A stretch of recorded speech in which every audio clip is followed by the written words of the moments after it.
Hospital HM Rosaleda, centro de referencia de la sanidad privada en Galicia desde hace más de 5 décadas.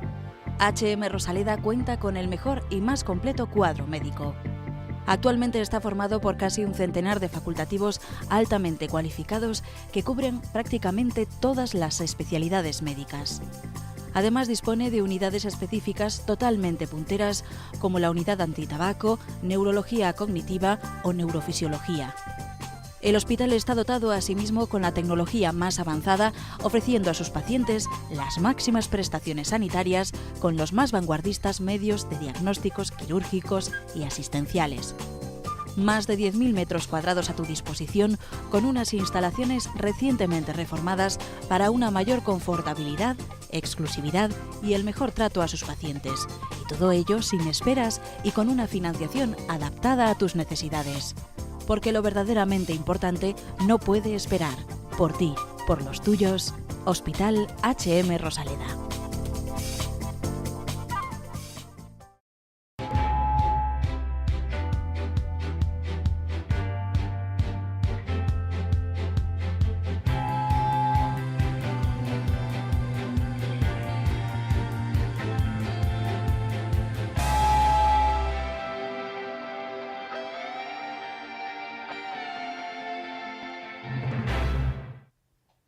¿Qué tal? Bienvenidos a Falando de Saúde, su programa aquí en Correo Televisión, en donde, ya lo saben porque se lo recordamos siempre todas las semanas, vienen los mejores especialistas de HM Rosaleda y HM La Esperanza. Intentamos siempre que traten temas que les resulten interesantes, de los que siempre puedan además aprender.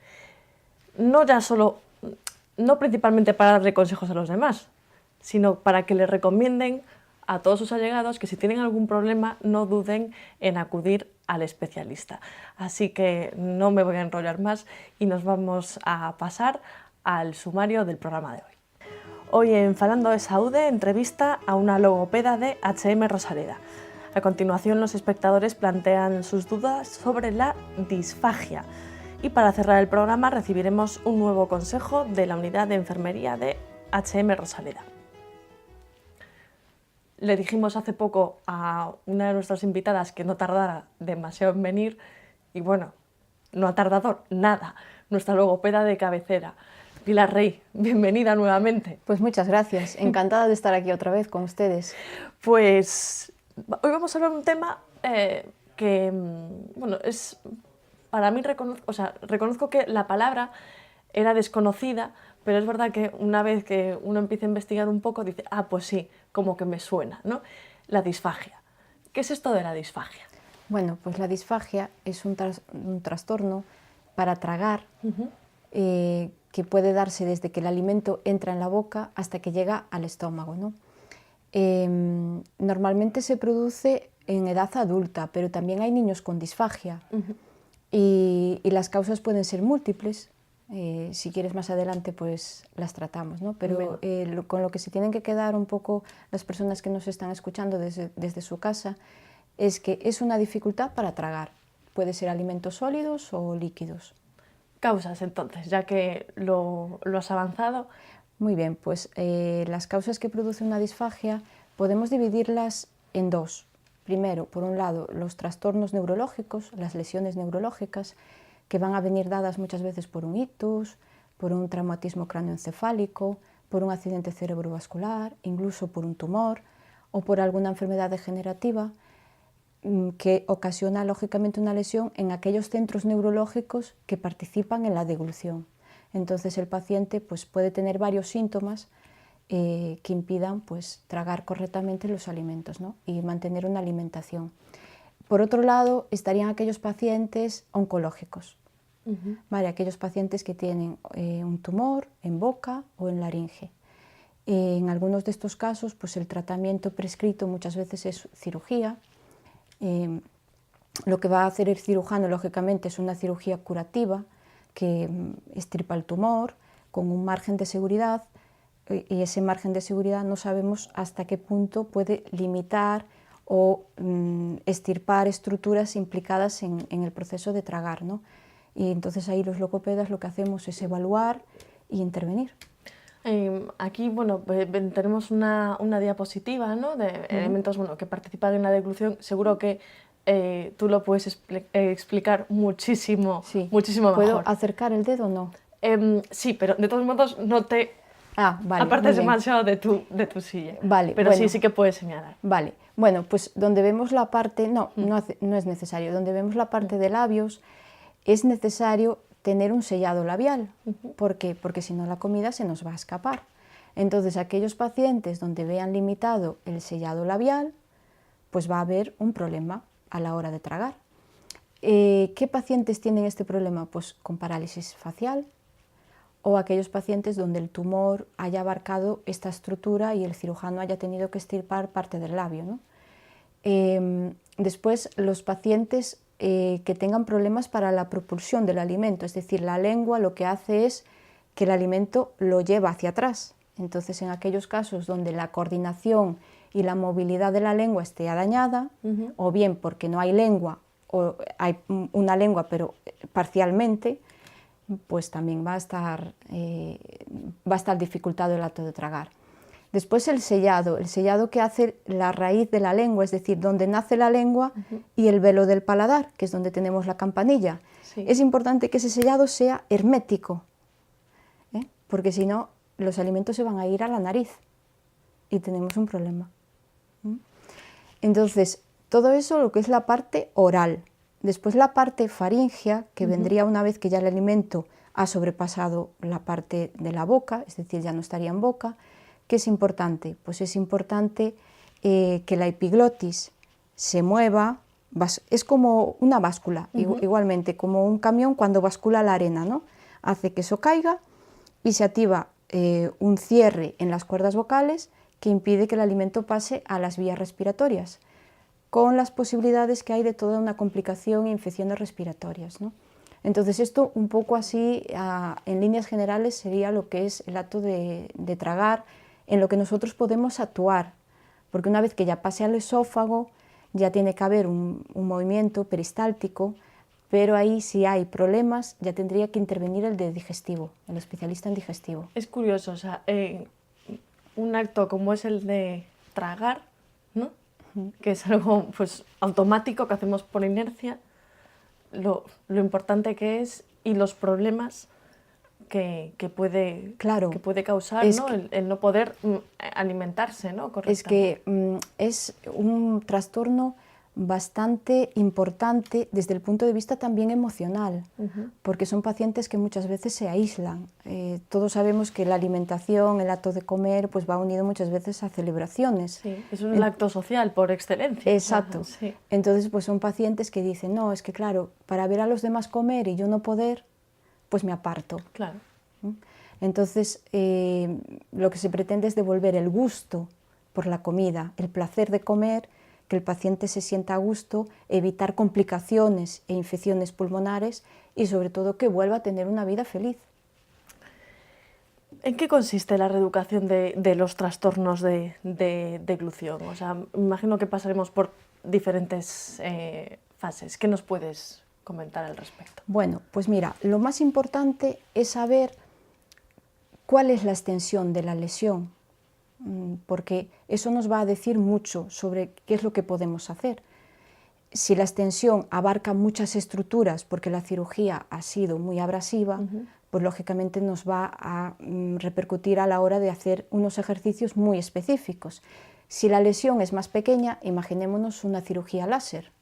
Recientemente pues hubo un paciente operado con cirugía láser, que yo desde aquí pues animo a todas las personas que se puedan operar con cirugía láser, que se informen bien, porque los resultados son mucho mejores, el tumor se extirpa igual y bueno, siempre que el cirujano lo considere apropiado, pues es que es fantástico, después de ver muchas veces muchos destrozos que hay, porque claro, el tumor hay que extirparlo. Claro. Y bueno, esto nos va a influir mucho en los ejercicios de reeducación. Después, si es una lesión neurológica o si es una cirugía. ¿Por qué? Porque en la lesión neurológica lo que vamos a hacer son estimulaciones para reprogramar la motoneurona. ¿vale? Son estimulaciones sensitivo-motoras. Sin embargo, en los pacientes con cirugía, pues lo que se hace es que las estructuras restantes intentamos pues tonificarlas, que tengan movilidad, que vuelvan a desempeñar la función para las que están preparados, ¿no? Y también mediante compensaciones muchas veces. Después del daño sobrevenido, ¿qué tipo de alimentación se elige? Bueno, el tipo de alimentación va a venir dado también por la lesión y por la recuperación, es decir, aquellos pacientes que en fase aguda necesiten alimentarse por vía no oral, van a necesitar una sonda nasogástrica, que esto ya el especialista que los lleve desde el primer momento pues ya lo indica de este modo, ¿no? Sí. Aquellos pacientes donde ya la alimentación por vía oral se va a descartar por todas las complicaciones que puede tener a nivel pulmonar, pues se opta muchas veces por una sonda colocada en el estómago. Entonces se alimentan por esa sonda. Eso no quita que el paciente no pueda rehabilitar la función de tragar, simplemente que por las condiciones actuales del paciente... Durante un tiempo, ¿no? Exacto. Y la deglución que presente en ese momento no va a ser efectiva. ¿Qué es efectiva? Pues que no lo nutre lo suficiente. Si solamente toma un yogur de forma segura, sin que haya penetración a las vías respiratorias, nadie se alimenta solo con un yogur, ¿vale? La idea es mantener los nutrientes necesarios y intentar rehabilitación para que vuelva. La mayoría de ellos quieren volver a comer, ¿eh? Y recuperar totalmente la sensación de volver a tragar. Eso está bien. Yo creo que cuando uno recupera esa sensación es porque se siente animado y con fuerzas para seguir adelante, sí, ¿no? Sí. Como que pues, no está la batalla perdida. De eso se trata, sobre todo en los pacientes que han tenido un tumor, es muy importante el estado anímico. Yo ahí intento siempre estar acompañándolos, diciéndoles no os preocupéis, va a salir todo bien, tranquilos, es una fase que tenéis que pasar, pero no se ha perdido la batalla, ¿no? Y entonces ahí estamos, ¿no? Y en los pacientes que vienen con lesión cerebral, pues muchas veces se le dice al paciente o al familiar, bueno, primero hay que intentar que esté consciente, que tenga un nivel cognitivo lo más óptimo, que colabore, que participe. Eso en el paciente de cirugía ya lo tienes, porque ya está colaborador, ya está participativo, no ha tenido ningún deterioro cognitivo. El otro sí que puede tenerlo, ¿no? Entonces informar muy bien a la familia de las posibilidades que hay, de la duración del tratamiento, de las sesiones que hay que hacer por semana, y todo eso se hace, bueno, con el máximo cuidado. ¿Cuál es la mejor posición para alimentar al paciente? Bueno, en líneas generales, la mejor posición es que el paciente esté bien erguido, puede ser pues, en la cama, o lo ideal es que esté levantado, ya por un tema psicológico, es decir, que se levante de cama, que se vista, que se siente a la mesa, bien erguido y la cabeza flexionada, porque esto ayuda a que el paso del alimento sea más lento y hace que las cuerdas se aproximen, favoreciendo un poco el cierre de las cuerdas.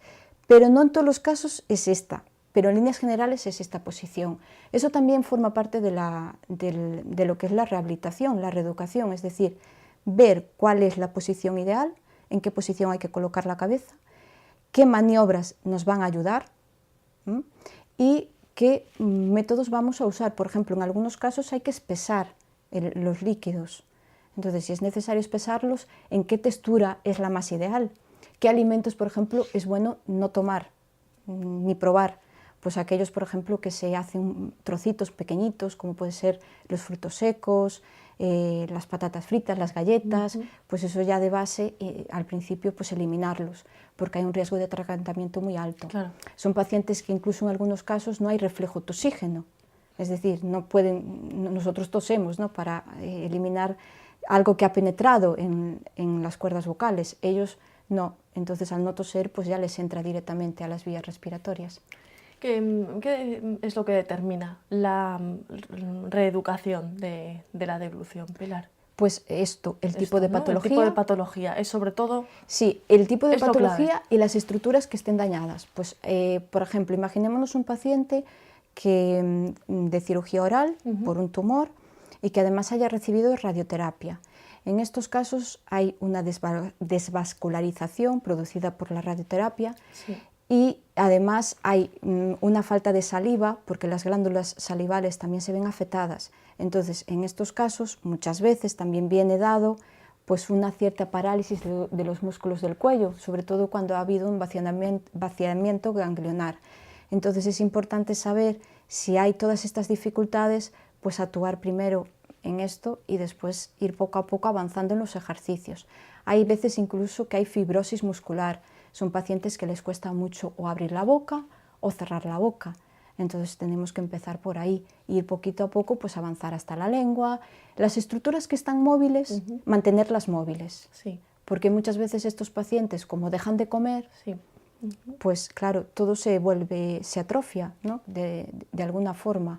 Imaginémonos pues, que nosotros tenemos una lesión en una pierna y nos dejamos en cama. Pues eso, cuando nos levantemos, pues nos costará el doble, ¿no? Entonces es un poco la idea que tenemos que transmitir. Y siempre hay que empezar lo antes posible. En el neurológico ya, bueno, vamos, de libro. En el neurológico de libro. Una vez que ya haya salido del estado comatoso hay que empezar. Y en el de cirugía cuando esté bien cicatrizado todo. Con lo cual, una vez que se empieza, o sea, el camino es duro, pero hay que verlo con, efectivamente, hay luz, hay que verlo con optimismo y todo van a ser beneficios, ¿verdad? Al paciente le tiene que quedar claro. Todos van a ser beneficios. Los ejercicios no tienen ningún efecto secundario, no hacen daño. Ah, pues eso es muy importante decirlo. Son ejercicios que van a potenciar la movilidad, el tono muscular, la sensibilidad, porque en la boca hay sensibilidad.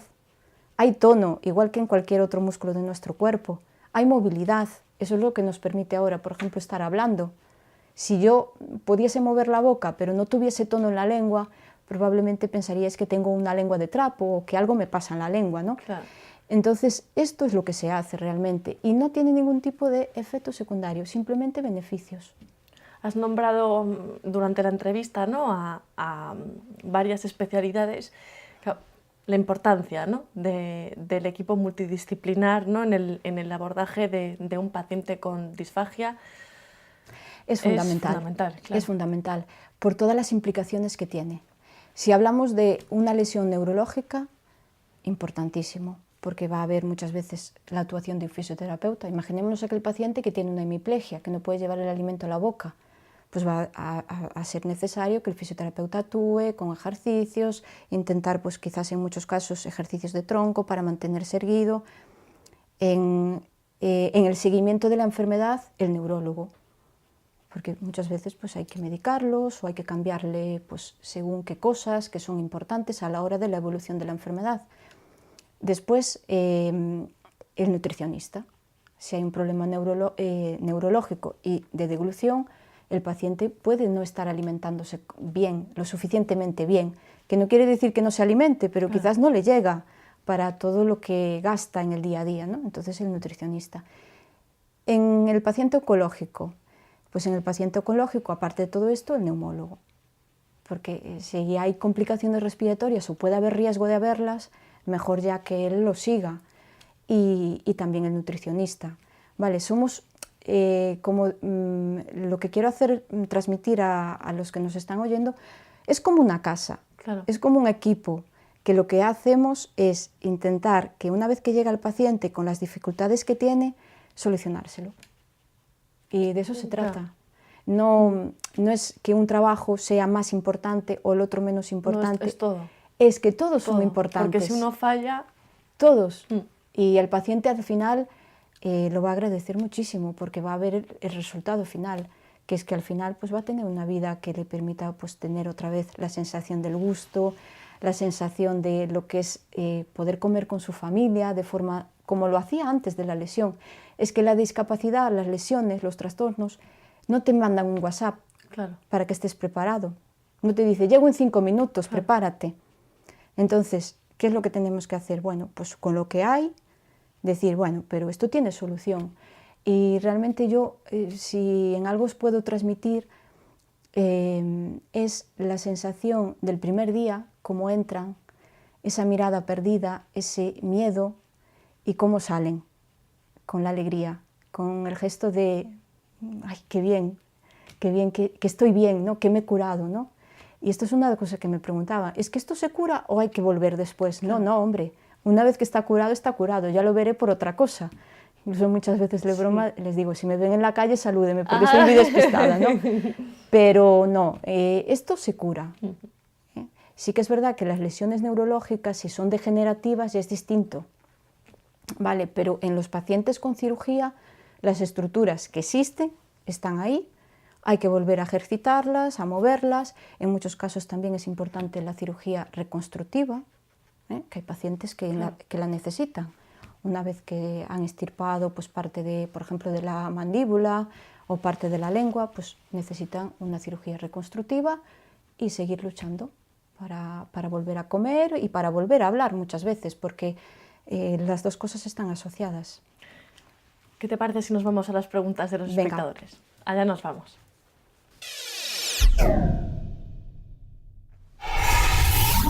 Una semana más les recuerdo que pueden enviarnos todas sus dudas, todas sus preguntas, como siempre, dirigidas a nuestros invitados al correo electrónico falandodesaude@correotv.es, o si no, en las redes sociales también estamos disponibles, en Facebook y en Twitter.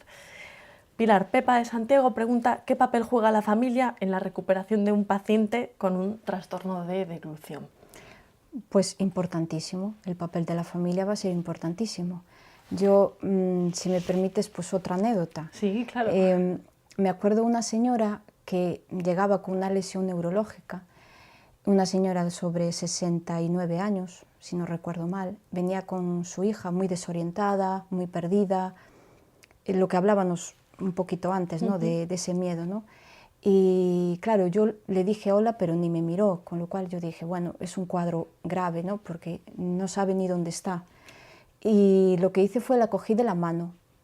Entonces ella al coger de la mano me miró y ahí empezó nuestro conocernos, nuestro acercamiento, nuestro, bueno, pues no pasa nada, hoy poco vamos a hacer, ya me lo imaginé porque estaba bastante mal. Y la familia, pues que las hijas estuvieron ahí con ella, día tras día trayéndola, luchando, en el momento que yo les decía, mira, hemos avanzado en esto, porque muchas veces para ciertas estructuras de despertar es importante, por ejemplo, cantar, porque eso va a estar preservado. Entonces, mira, es importante hacer esto. Mira, y hoy empezáis con los números, porque los hemos trabajado aquí y le han salido muy bien. Pues hoy avanzáis en este terreno, ¿no? Y al final lo que hace es que el paciente lo vuelves consciente, lo traes a ti. Cuando ya lo traes a ti, hay un momento en el que realmente es consciente de lo que le pasa, porque hasta ahora no lo era. Entonces ahí está la parte emocional, la familia. Porque yo, es verdad, yo los animo, pero yo no estoy todas las 24 horas con ellos. La familia sí. Entonces la familia, pues dándole el soporte, pues en aquellos alimentos que hay que adaptar, pues que hay que quizás hacerle una textura más espesa, pues que se la hagan, que la presentación del plato pues sea agradable, que eso es una cosa que yo siempre digo, no poner siempre pues el mismo puré en el mismo plato, porque hay veces que resulta súper desagradable comer lo mismo y se desaniman. Es importantísimo el papel de la familia a la hora de acompañarlos, pero a la hora de todos los cuidados, que al final es calidad de vida para ellos. Pues no sé si he respondido, pero espero que sí. Has respondido muy bien y con este consejo nos vamos a recibir otro consejo, pero desde la unidad de enfermería de HM Rosaleda.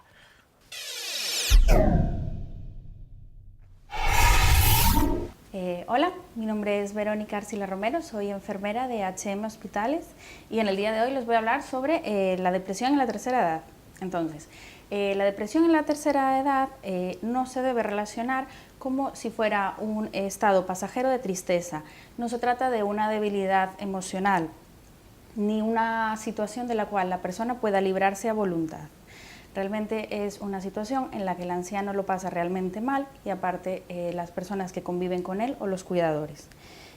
Goza de muy buena respuesta al tratamiento farmacológico cuando se diagnostica y se trata con rapidez. En este caso, los síntomas de la depresión siempre suelen asimilarse a la vejez, como es el caso de la desesperanza, la tristeza, la falta de apetito o la falta de sueño. Es un error muy grande. La depresión, si no se diagnostica, puede crear un estado de desesperanza y de tristeza para la persona y para la persona y las personas que conviven con él. Vamos a ver, normalmente la gente mayor cuando acude al médico suele hablarle de temas relacionados con las patologías, las molestias, los dolores, pero son bastante reacios a hablar sobre la desesperanza, la tristeza o el vacío que le deja la pérdida de un ser querido. Cuando no se trata una depresión, pues puede llevar a cronificarse en meses, semanas, años, ¿vale? Entonces, es fundamental el tratarlo de forma o farmacológica o, en el caso de que no se pueda, con psicoterapia. Muchas veces los fármacos para el tratamiento de la depresión, como los antidepresivos, suelen tener contradicciones, suelen tener muchos efectos adversos. No debemos tener miedo a ellos, simplemente tenerlos en cuenta. En el caso de personas que vayan a conducir, intentar conducir menos o no hacerlo, ya que puede causar somnolencia y puede tener accidentes, asimismo también riesgo de caídas. Entonces, corregir las causas también que llevan a la situación de la depresión es importante. Y por último, las personas que sufren depresión deben tener un apoyo muy grande por parte del entorno, con una comprensión, una paciencia y una integración de la enfermedad.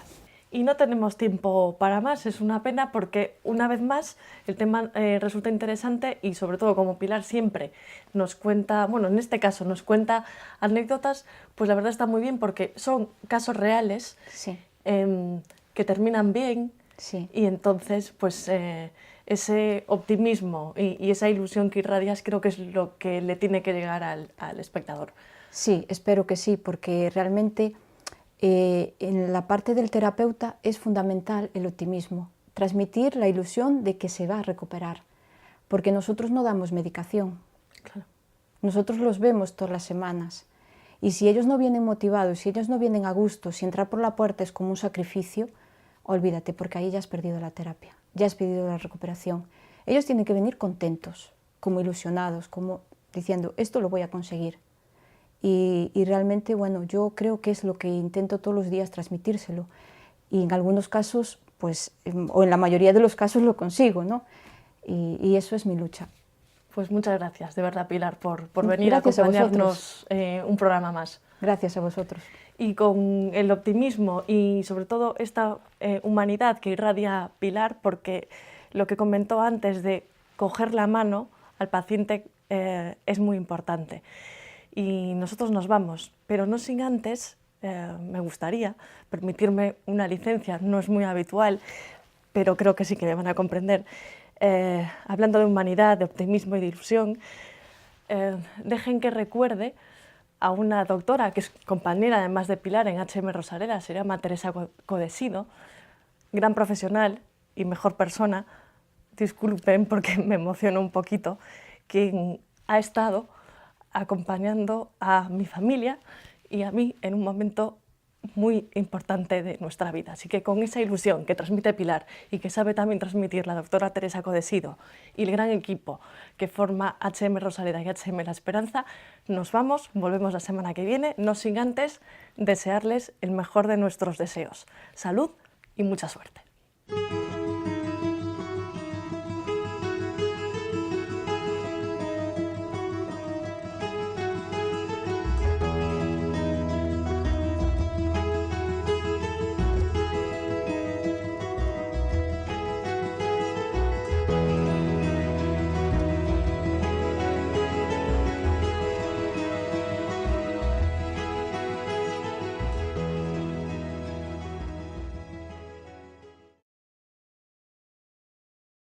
Hospital HM Rosaleda y HM La Esperanza.